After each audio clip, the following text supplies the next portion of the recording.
America में राहुल गांधी के बयान के बाद अब सियासी गलियारे में भी हलचल होती दिखाई दे रही है। अमेरिका में राहुल गांधी ने बयान दिया, उसके बाद से अब मायावती ने सीधे ट्वीट कर निशाना साधा है। मायावती ने कहा है कि सरकारें कोई भी रही हों, लेकिन बहुजन समाज पार्टी की सरकार में कानून का राज स्थापित किया गया था। ऐसे में बहुजन समाज पार्टी की राष्ट्रीय अध्यक्ष मायावती ने ट्वीट में ये भी कहा है कि दलित मुस्लिम समाज के लिए बहुजन समाज पार्टी लगातार काम करती रही है। हालांकि अब कहीं ना कहीं जिस तरीके से राहुल गांधी के बयान के बाद सियासी गलियारे में हलचल होती दिखाई दे रही है, ये अपने में एक बड़ी बात कही जा सकती है। लखनऊ से आशीष कुमार वर्मा, प्राइम न्यूज़। बांदा से इस वक्त की बड़ी खबर आ रही है, जहां देहात कोतवाली थाना क्षेत्र अंतर्गत बुंदेलखंड एक्सप्रेस वे के पास एक तेज़ रफ्तार बोलेरो डिवाइडर से टकरा गई, जिससे 5 लोग गंभीर रूप से घायल हो गए। हालांकि ये पूरा मामला बबेरू के मुरवल गांव से था, जहां वो बारात में एक झांसी जा रहे थे। तभी जो है वो जैसे ही अपने गांव से बबेरू बाईपास से बुंदेलखंड एक्सप्रेस वे में चढ़ते हैं, इसके बाद वो झांसी के लिए फर्राटा भरती हुई बड़ी तेज़ रफ्तार से जा रही थी। तभी अनियंत्रित हो करके वो बोलेरो डिवाइडर से टकरा गई, जिसमें से 5 लोग गंभीर रूप से घायल हो गए हैं। हालांकि इसकी सूचना जैसे ही बुंदेलखंड एक्सप्रेस वे में तैनात यूपीडा के कर्मचारियों को हुई, उन्होंने तत्काल 112 के जरिए फ़ोन पुलिस को किया। मौके पर पुलिस एम्बुलेंस लेकर के पहुंची और सभी घायलों को बांदा के ट्रामा सेंटर में भर्ती करा दिया गया है। हालांकि जिनमें से 2 की हालत गंभीर होने पर उन्हें कानपुर मेडिकल कॉलेज रिफ़र किया गया है। कैमरा पर्सन जितेंद्र द्विवेदी के साथ अरविंद सिंह गौतम, प्राइम न्यूज़, बांदा। मैं इस वक्त बांदा नगर कोतवाली थाना क्षेत्र अंतर्गत जैन लॉज पर खड़ा हूं, जहां कल शाम लगभग 6 बजे के आसपास एक युवक ने इसी लॉज पर खुदकुशी कर ली थी। हालांकि डॉक्टरों की अगर माने तो उसने जहरीला पदार्थ खाया था, जिस वजह से उसकी मौत हुई है। मैं कैमरा पर्सन के माध्यम से दिखाऊंगा कि ये वही बांदा शहर का जो है जैन लॉज है, जहां ये इसी कमरे पर रुका हुआ था और यहीं उसने जो है खुदकुशी कर ली। हालांकि अगर खुदकुशी की बात माने तो पुलिस ने 100 का पंचनामा भर करके पोस्टमार्टम के लिए भेज दिया है और परिजनों को सूचित किया है। जो युवक ने खुदकुशी की है वो चित्रकूट जनपद का रहने वाला है और उसकी छानबीन की जा रही है कि आखिर वो चित्रकूट से बांदा आकर के इस लॉज पर उसने क्यों खुदकुशी की। कई सवाल गहरा रहे हैं कि आखिर कहीं ना कहीं कोई ना कोई राज ना हो। इसके लिए एसपी अभिनंदन ने 2 टीमों का गठन किया है और इसकी छानबीन की जा रही है। पोस्टमार्टम की रिपोर्ट आने के बाद और भी तथ्य जो सामने आएंगे, उसके आधार पर कार्रवाई की जाएगी। कैमरा पर्सन जितेंद्र द्विवेदी के साथ अरविंद सिंह गौतम, प्राइम न्यूज़, बांदा। कैसरगंज से भाजपा सांसद, वो भारतीय कुश्ती संघ के अध्यक्ष रहे ब्रिजभूषण शरण सिंह का विवादों से पुराना नाता, जहां एक तरफ महिला पहलवानों के द्वारा यौन शोषण का आरोप लगाकर विरोध प्रदर्शन किया जा रहा है, वहीं ब्रिजभूषण सिंह ने बड़े स्पष्ट शब्दों में कहा कि मेरे ऊपर जो भी आरोप लगाए जा रहे हैं बिल्कुल निराधार हैं, असत्य हैं, इनका कोई आधार ही नहीं है। अगर इन पहलवानों के पास कहीं कोई सबूत हो, वीडियो हो, ऑडियो हो या फोन कॉलिंग हो, कुछ भी है, तो वो ये जांच में प्रस्तुत करे। अगर मैं कहीं दोषी पाया जाता हूँ, मेरे ऊपर कोई आरोप से होता है, तो मुझे सजा देने की जरूरत, मैं स्वयं अपने आप को फांसी पर लटका लूँगा। ब्रिजभूषण सिंह का ये स्टैंड आज से नहीं, शुरू से बना हुआ है। लेकिन महिला पहलवान वो कहीं ना कहीं यौन शोषण का आरोप लगाकर लगातार विरोध करती जा रही है। जहाँ एक तरफ उनके विरोध में किसान यूनियन भी आ रहा है, खाप पंचायतें जा रही हैं, महिलाओं का संगठन आ रहा है, छात्र भी उनके खिलाफ आंदोलित हो रहे हैं कुछ क्षेत्र में। वहीं कहीं ना कहीं जो देवीपाटन मंडल है, अयोध्या है, यहाँ के लोग भी ब्रिजभूषण के साथ एकजुट दिखाई पड़ रहे थे, जिनका साफ साफ मानना है कि ब्रिजभूषण शरण सिंह के ऊपर जो ये आरोप लगाए जा रहे हैं। प्रदेश फतेहपुर जिले के हुसैनगंज थाना क्षेत्र के सिहार गांव में दो पक्षों में मकान को बनवाकर विवाद हो गया।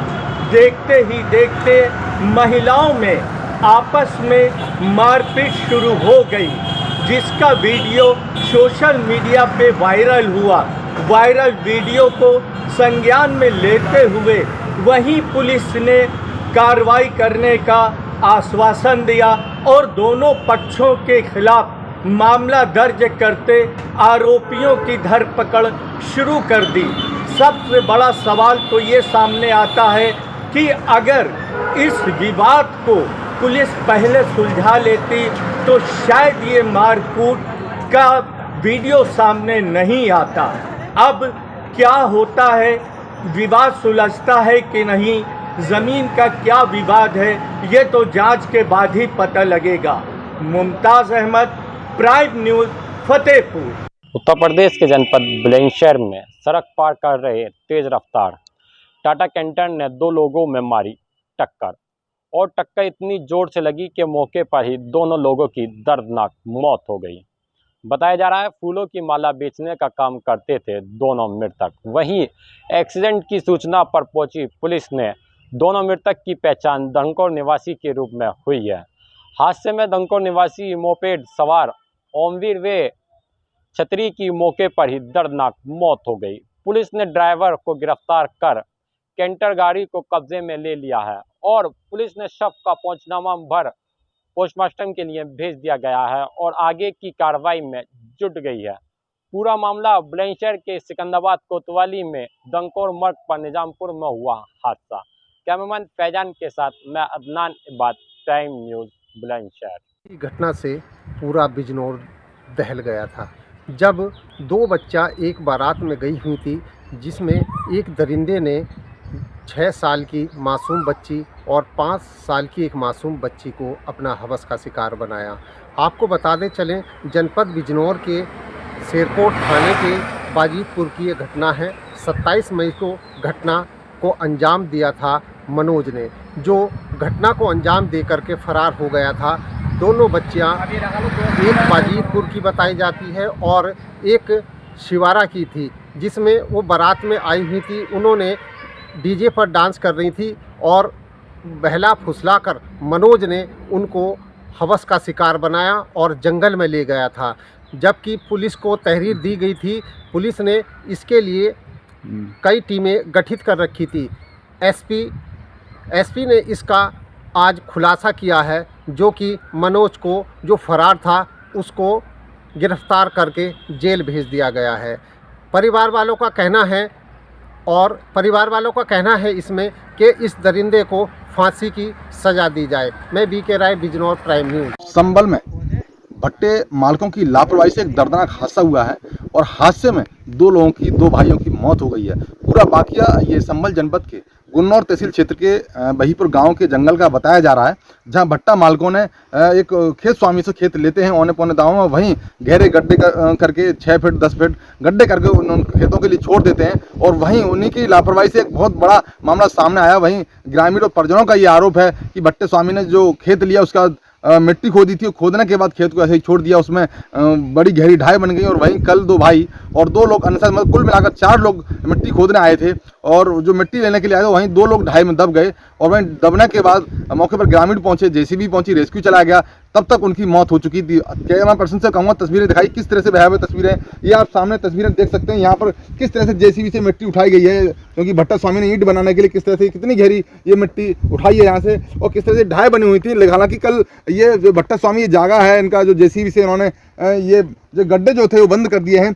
तस्वीर हम सीधा आप देख सकते हैं, ये आप पहिया बने हुए हैं जेसीबी के, यहाँ पर सीधा देखते हैं मिट्टी डाली गई है, इधर से मिट्टी इसमें अंदर की गई है। तो जिस तरह से सामने आप खाई देख रहे हैं, यहाँ पर एक ढाई देख रहे हैं, ये सामने जगह बनी हुई है। यहाँ से मैं कैमरा पर्सन से कहूँगा किस तरह से दर्दनाक हादसा कल हुआ होगा, कितना भयानक मंजर हुआ होगा, गाँव के लोग कितने दुखी हैं। गांव में कितना मातम छाया हुआ है, क्योंकि एक पंडित परिवार के 2 लड़के थे और 2 लड़कों के मतलब मौत हो गई है। यहाँ में मिट्टी निकालने आए थे अपनी छत पर डालने के लिए। आज भी लोग गांव में छप्परनुमा मकान में रहने को मजबूर हैं। कच्चे मकान लोगों के आज भी हैं। आज भी अपना लीपा पोती के लिए लोग जंगल से मिट्टी ले जाते हैं। पीली मिट्टी के लिए यहाँ से मिट्टी निकाल रहे थे, तभी ये दर्दनाक हादसा हुआ है। ये ढाई गिरी है, ढाई में 2 लोग दबे हैं, 2 भाई दबे हैं और एक नाबालिग है, एक युवक है, दब गए हैं। जबकि एक भाई की शादी भी हुई थी, उसके 2 मासूम बच्चे हैं, तो उनका पालन पोषण कैसे होगा? गरीब परिवार है। तो एक पंडित परिवार के लिए पालन पोषण के लिए एक चुनौती खड़ी हो गई है। पूरे गांव में मातम छाया हुआ है। तो कहीं ना कहीं जो भट्टा मालिक की जो लापरवाही है, ग्रामीणों का आरोप है, तो उसकी लापरवाही से दर्दनाक हादसा हुआ। शायद ये मिट्टी उठी, उसके बाद ये गड्ढे जो हैं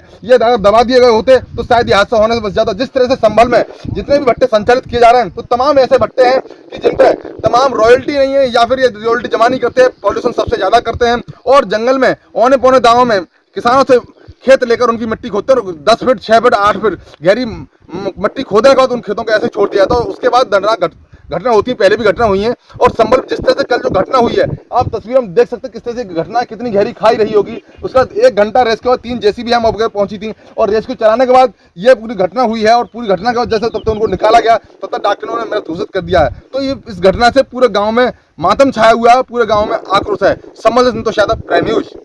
हमीरपुर जनपद के सुमेरपुर थाना क्षेत्र आने वाले कुंडौरा के पास नेशनल हाईवे 34 में तेज रफ्तार ट्रक ने बाइक सवारों को जोरदार टक्कर मार दी, जिससे बाइक सवार मां बेटी गंभीर रूप से घायल हो गए व पिता को मामूली चोट आई।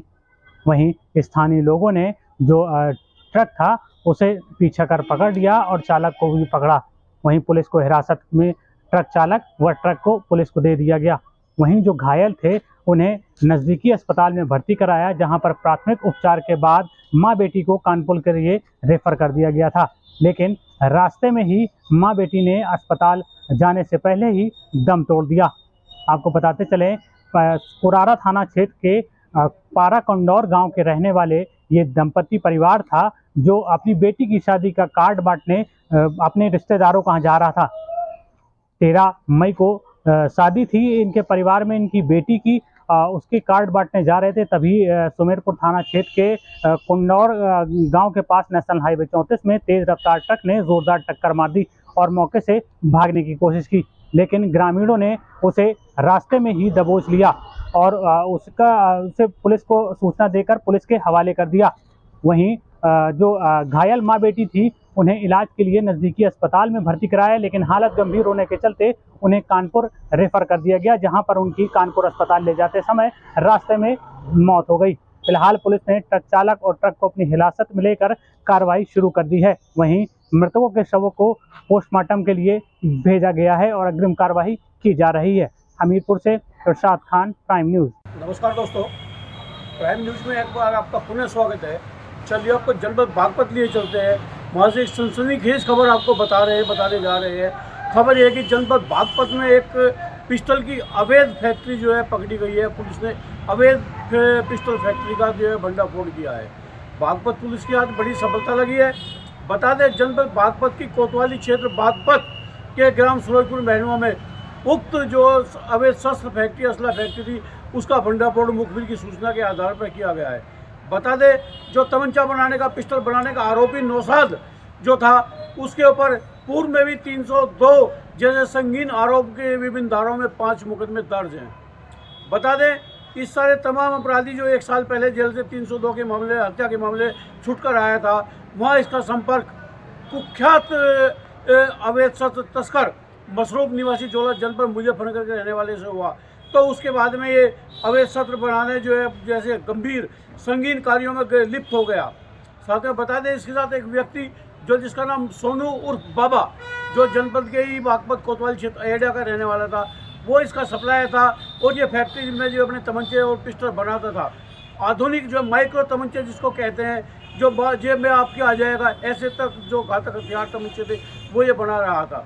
पुलिस ने पूछताछ में बताया कि जिस प्रकार से इन्होंने जो जानकारी दी है, 20-25 पिस्टल और तमंचे जनपद बागपत के अलावा मुजफ्फरनगर, दिल्ली और अन्य जनपदों में भी बेच चुके हैं।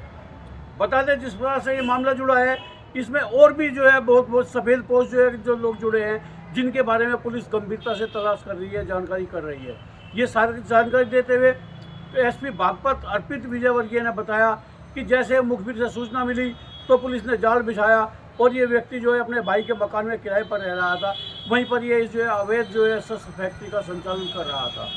जिस प्रकार से ये जो खुलासा हुआ है, जनपद बागपत पुलिस ने एक बहुत राहत की सांस ली है। और आपको बता दें कि एसपी बागपत अर्पित विजयवर्गीय ने इस अवैध शस्त्र फैक्ट्री का भंडाफोड़ करने वाली पुलिस टीम को 25,000 रुपये का इनाम देने की घोषणा की है। मैं कैमरामैन अमीपाल धामा के साथ प्राइम न्यूज बागपत सुनील अग्रवाल। पीलीभीत के थाना गदरौला क्षेत्र ग्राम भिटौरा का एक युवक घर से ससुराल जाने के लिए कल देर शाम निकला था, लेकिन सुबह रास्ते में हाईवे किनारे उसका शव मिलने से सनसनी फैल गई। वहीं सूचना पर पहुंची पुलिस ने शव को कब्जे में लेकर पोस्टमार्टम के लिए भेज दिया। वहीं इस पूरी घटना से परिवार वालों का रो रो कर बुरा हाल है। दरअसल ये पूरा मामला पीलीभीत के थाना गदरौला क्षेत्र का है, जहां का युवक भिटौरा का युवक अपने ससुराल जा रहा था। वहीं संदिग्ध परिस्थितियों में उसका शव रोड किनारे पड़ा मिला है। वहीं इस पूरे मामले की पीलीभीत थाना गदरौला पुलिस छानबीन कर रही है। आपको बता दें, ये पूरा मामला पीलीभीत का थाना गदरौला का है, जहां पर शव मिलने से क्षेत्र में सनसनी का माहौल बना हुआ है। प्राइम न्यूज़ के लिए करण सिंह की रिपोर्ट पीलीभीत से। मैनपुर पुलिस को एक बड़ी सफलता मिली। 6 शातिर ठगों को जो अंतर जनपदीय ठग हैं उनको पुलिस ने हिरासत में लिया है। पूरा मामला बेवर थाना क्षेत्र का है, जहां पर 6 ठग ऐसे थे जो कि वो एक केंद्र चलाते थे। वो रजिस्ट्री विभाग से पूरा डाटा चोरी कर, जो वहाँ पर रजिस्ट्री विभाग में फिंगरप्रिंट लिए जाते हैं, वो पूरा डाटा चोरी कर उन्होंने एक जन सुविधा केंद्र खोल रखा था बेवर में, जहाँ पर वह एक बैंक के माध्यम से वह डाटा पूरा जो डाटा मिला था उससे क्लोन बना लेते थे अंगूठे का, और उन पर एक मशीन भी रखते थे जिस पर अंगूठा लगाकर उसका क्लोन बनाकर अंगूठे पे वो फिंगरप्रिंट लगाकर उससे पैसे निकाल लेते थे। ये पूरा मामला जब सामने आया, बेवर निवासी हरिनगर निवासी सुनील कुमार द्वारा एक रिपोर्ट बेवर थाना पर दर्ज कराई गई और बताया गया कि उनके खाते से 19,000 रुपये गायब हो गए। जब उसकी पूरी जांच पड़ताल हुई और मुकदमा अज्ञात में दर्ज किया गया, 420 में मुकदमा अज्ञातों के विरुद्ध किया गया, जिस पर पुलिस अधीक्षक विनोद कुमार द्वारा मामले को संज्ञान में लेते हुए, गंभीरता से लेते हुए और जांच के आदेश दिए। तत्काल ऐसे लोगों की गिरफ्तारी के लिए उन्होंने आदेश किया। तो साइबर सेल मैनपुरी और बेवर थाना पुलिस की संयुक्त टीमों ने 1 जून को उन 6 आरोपियों को पुलिस ने धर दबोचा। जो पकड़े गए आरोपी हैं वो हैं रवि, नितिन, राहुल, अंकित, अंशुल। ये आरोपी सभी छिबरामऊ जिला कन्नौज के निवासी हैं, जबकि नितिन कुमार एक युवक जो कि मैनपुरी जनपद के थाना बेवर का ही निवासी है, उसी के साथ ये मिलकर ये पूरी घटना को वारदात को अंजाम देते थे। इन्होंने पूरा अपना जो जुर्म था वो पूरा कबूल किया और इन्होंने बताया कि जो ये एक सनी नाम का युवक है, जो ये 6 युवक पकड़े गए, इन्हीं में एक उनका भाई सनी है और एक और उनके साथ में एक युवक है, वो मिलकर बाहर नोएडा में इस तरीके की कई घटनाओं को अंजाम दे चुके हैं। तो उनसे ही ये पूरी वारदात किस तरीके से की जाए, किस तरीके से पैसा ये धोखाधड़ी कर लोगों के खाते से निकाला जाए, तो उनसे ही सीखा है। तो पुलिस ने पूछताछ में बताया इनसे और भी इनसे कबूला गया, इन पर और भी मुकदमे दर्ज है। पुलिस हालांकि अभी भी कई थानों पर इनकी जाँच करवा रही है कि इनके विरुद्ध और क्या क्या मुकदमे पहले से दर्ज है, ये क्रिमिनल कितने पुराने हैं। इस तरीके से ये पूरा मामला सामने आया। पकड़े गए आरोपियों के पास से 64,030 रुपये, 6 मोबाइल बरामद हुए हैं और 26 आधार कार्ड बरामद हुए हैं, 6 सिम कार्ड बरामद हुए हैं, 1 लैपटॉप बरामद हुआ है और बैंक की कई पासबुक इनके पास से बरामद हुई हैं और इनके पास से एक 4 व्हीलर और एक 2 व्हीलर गाड़ी बरामद की है। पुलिस इनसे हालांकि अभी भी पूछताछ कर रही है कड़ी, और ये कैसे घटना को अंजाम देते थे। जो रजिस्ट्री विभाग होता है जहां पर बैनामा करने के लिए लोग जाते हैं, तो इन लोगों ने ये शातिर किस्म के ये चोर हैं, ये ठग हैं, जिन्होंने ये वहां से डाटा चोरी कर लिया। अब पुलिस इसको पता लगा रही, इन्होंने रजिस्ट्री विभाग से जो एक गुप्त रहता है और वहाँ से इन्होंने डाटा कैसे चोरी किया है, और वहाँ से जो डाटा चोरी कर लेते जिन डॉक्यूमेंट्स पर, और जो डाटा ऑनलाइन रहता है उसका पूरा जो फिंगरप्रिंट होते थे बैनामा करने वाले या खरीदने वाले के, उनके जो फिंगरप्रिंट हाथों के आ जाते थे, उनसे ये उसका क्लोन बनाते थे और उससे बनाने के बाद में जो इनके पास एक मशीन होती है जो अंगूठा उस पर लगाते और पैसा विड्रॉल करते हैं, तो उस पर बनाकर ये वहाँ पर अंगूठा वो लगाकर उसके बाद में पैसे निकाल लेते थे। और जो विभिन्न खाते होते थे कई बैंकों के, जो ऐसे जो रजिस्ट्री विभाग में रजिस्ट्री करने जाते थे, उनके जो खाते थे उन खातों से रुपए चोरी कर लेते थे। जब मैसेज पहुंचता था कस्टमर पर, वो ये नहीं समझ पाता था आखिर किस तरीके से ये मेरे खाते से रुपए चोरी किए गए हैं। जब बेवर थाना के निवासी, हरिनगर निवासी सुनील कुमार ने जब प्रार्थना पत्र दिया बेवर थाना पर, जिसको पुलिस ने संज्ञान में लिया और ये पूरा चैप्टर खुलकर ये सामने आया है। और ये 6 आरोपी जो पकड़े गए हैं, इनको इनकी प्रेस वार्ता के दौरान पुलिस अधीक्षक ने पूरी घटना के संबंध में पूरी जानकारी दी है और सभी से पूछताछ करने के बाद में उन्होंने जरूर कबूल किया और इनको उचित लिखा पढ़ी कर इनको जेल भेजा जा रहा है। मैनपुरी से कैमरामैन गौरव राजपूत के साथ प्राइम न्यूज़ के लिए विकास तिवारी। शासन की निर्देशानुसार और उत्तर प्रदेश पुलिस मुख्यालय के निर्देश के बाद उत्तर प्रदेश में चलाए जा रहे अपराधियों के विरुद्ध अभियान के अंतर्गत बदायूं पुलिस ने भी अपराधियों के खिलाफ कड़ी कार्रवाई की है। बदायूं पुलिस ने 380 मुलजिमों को गिरफ्तार करते हुए जेल भेजा है। वहीं इसके अलावा पुलिस ने 20 लाख से ज़्यादा की संपत्ति को भी कुर्क किया है। एसएसपी ओपी सिंह ने मीडिया को जानकारी देते हुए बताया कि शासन और पुलिस मुख्यालय के निर्देशानुसार उत्तर प्रदेश भर में अपराधियों के खिलाफ अभियान चलाया गया था। इस अभियान के अंतर्गत बदायूं पुलिस ने 20 नए अपराधियों की हिस्ट्री शीट को भी खोला है। साथ ही 48 अपराधियों पर कड़ी कार्रवाई की है। इसके अलावा ऐसे गैंग के लोगों को भी चिन्हित किया गया है जो अपराध की दुनिया में संलिप्त हैं। एसएसपी ओपी सिंह ने यह भी बताया कि आगे भी पुलिस लगातार ऐसे अपराधियों के खिलाफ कठोर कार्रवाई करती रहेगी। आपको बता दें, उत्तर प्रदेश शासन और पुलिस मुख्यालय के निर्देशानुसार उत्तर प्रदेश में लगातार अपराधियों के खिलाफ अभियान चलाया जा रहा था। इसी क्रम में बदायूं पुलिस ने अपराधियों के खिलाफ कड़ी कार्रवाई की है। एसएसपी ओपी सिंह का साफ तौर पर यह भी कहना है कि आगे चल के भी ऐसे अपराधियों के खिलाफ पुलिस लगातार कार्रवाई करती रहेगी। विजय श्रीवास्तव, प्राइम न्यूज, बदायूं। योगी मंत्रिमंडल में एक बार फिर से विस्तार होने की घंटी बज गई है। आपको बता दें कि उत्तर प्रदेश में योगी सरकार की कैबिनेट बैठक होने के बाद से 6 से 7 चेहरे ऐसे हैं जो मंत्रिमंडल में शामिल हो सकते हैं। आपको बता दें कि ये लोकसभा चुनाव से पहले विस्तार किया जा रहा है, चूँकि जातीय समीकरण को साधने का प्रयास उत्तर प्रदेश के मुख्यमंत्री योगी आदित्यनाथ कर रहे हैं। आपको बता दें कि कई सारे ऐसे चेहरे हैं जिसको ब्राह्मण लॉबी साधने का प्रयास हो रहा है, तो वहीं ओबीसी कैटेगरी को भी सीधे तौर पर निशाना बनाकर मंत्रिमंडल में विस्तार किया जाएगा। देखना दिलचस्प ये होगा कि कौन कौन से ऐसे मंत्री हैं जिनको कैबिनेट में जगह मिलती है, कौन कौन से ऐसे चेहरे हैं जिनको राज्य प्रभार मिलता है और कौन कौन से ऐसे मंत्री हैं जिनको आज और विचार करने के बाद से मंत्रिमंडल में जगह दी जा सकती है। कैमरा संदीप के साथ नंदन श्रीवास्तव, प्राइम न्यूज़, लखनऊ।